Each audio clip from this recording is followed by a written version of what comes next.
Aujourd'hui, on se rend bien compte que lorsque le président algérien dit « nous ne pouvons pas parler », alors moi j'utilise un terme très fort, mais on ne parle pas aux larbins, on parle à ceux qui décident. En 5e République, c'est le président et son ambassadeur des Affaires étrangères, c'est lui qui parle pour le président, en aucun cas un ministre de l'Intérieur qui n'est pas un ministre de l'Extérieur. Et donc quand il parle comme cela, il dit il faut ramener un petit peu de raison gardée comme on dit.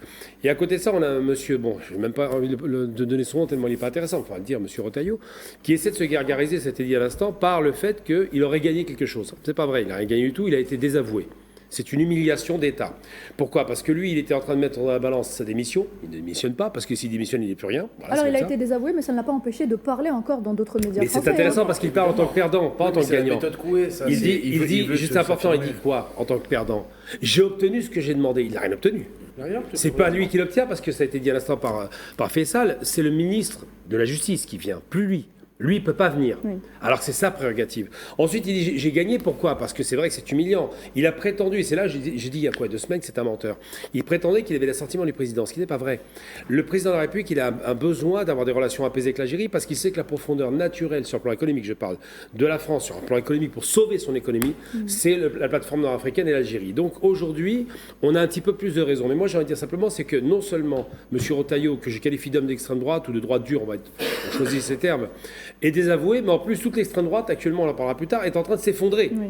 Donc le courant radical, raciste, et les anciens de l'Algérie française, tous ces radicaux sont en train de montrer qu'ils ne pèsent pas lourd face à la réalité politique. La réalité politique l'a emporté. Donc aujourd'hui, on peut se gargariser de 2 choses. On a un président qui était clairvoyant et qui n'est pas du tout rentré dans le jeu de la violence verbale, jamais. Il faut le rappeler.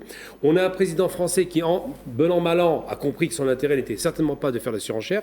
Et il l'a dit plusieurs fois. À chacune de ses déclarations, il a pesé les pour et les contre, il a amené un petit peu de raison et il a rappelé que c'était lui qui dirigeait. Aujourd'hui, on ne parle plus des accords 68 parce que c'était quelque chose qui était démonétisé.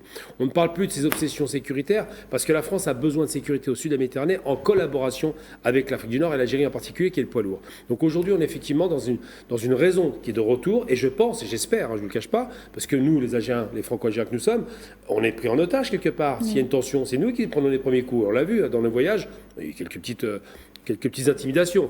Et bien tout ça doit être réglé sur le terrain politique et sur le terrain effectivement de la mémoire et sur le terrain effectivement de la demande officielle de pardon.